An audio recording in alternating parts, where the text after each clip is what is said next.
இந்திய துறைமுகத்தை நோக்கி வந்த வணிக கப்பல் மீது ஏவுகணை மூலம் ஈரான் ராணுவம் தாக்குதல் நடத்தியுள்ளது உலக அளவில் பெரும் அதிர்ச்சியை ஏற்படுத்தியுள்ளது.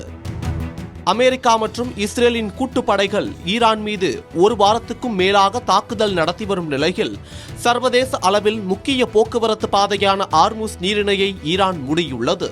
மேலும் அனுமதி இல்லாமல் அந்த பகுதி வழியே செல்லும் கப்பல்கள் மீது தாக்குதல் நடத்தப்படும் என்று ஈரானின் புரட்சிகர காவல் படை அறிவித்திருந்தது. அதனை உறுதிப்படுத்தும் வகையில் அந்த வழியே சென்ற வணிக கப்பல்கள் மீது ஈரான் ராணுவம் தாக்குதல் நடத்தியிருந்தது.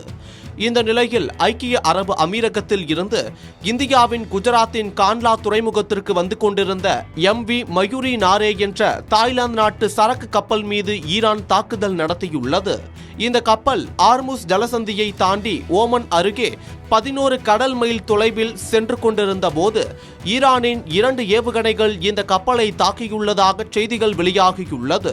இந்த தாக்குதல் காரணமாக கப்பலின் என்ஜின் ரூம் பலத்த சேதமடைந்த நிலையில் கப்பலில் பெரிய அளவில் தீ விபத்து ஏற்பட்டுள்ளது. கப்பலில் இருந்த 23 மாலுமிகளில் 20 பேர் ஓமன் கடற்படையால் பத்திரமாக மீட்கப்பட்ட நிலையில் 3 பேர் மாயமாகியுள்ளனர். அவர்களை தேடும் பணி நடைபெற்று வரும் நிலையில் தீ விபத்தில் சிக்கி அவர்கள் இறந்திருக்கலாம் என்ற அச்சம் எழுந்துள்ளது. இந்த நிலையில் இந்தியாவின் வெளியுறவு அமைச்சகம் இந்த தாக்குதலை நடத்திய ஈரானுக்கு கடுமையான கண்டனத்தை தெரிவித்துள்ளது. இதற்கு முந்தைய தாக்குதலில் பல இந்திய மாலுமிகள் ஏற்கனவே உயிரிழந்துள்ளனர்.